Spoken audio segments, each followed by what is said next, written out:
Yes, sure, I still see Mr. Hayes. He's like a father figure to me here in Ohio.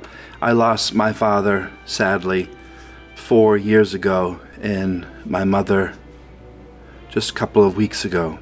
It's important to maintain contact with old teachers and keep that connection there, in my opinion. I first met Mr. Hayes in 1983 or 4, somewhere around there. I was 13 or 14.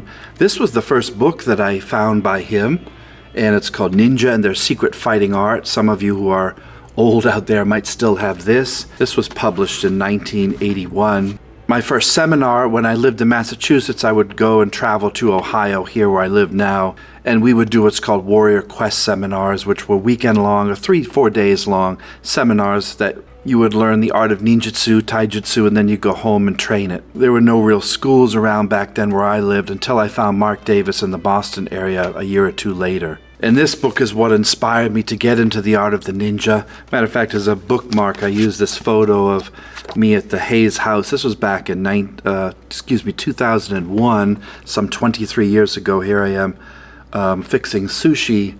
There's Mrs. Hayes in the background. We would go to his house quite a bit and train and have dinner and stuff.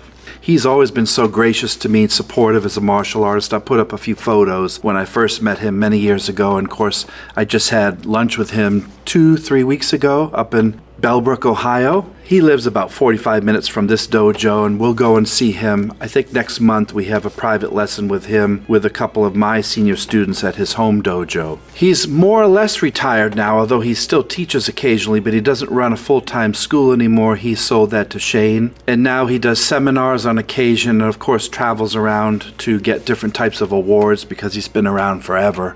And when we get together, we'd mostly talk about philosophy or just life in general.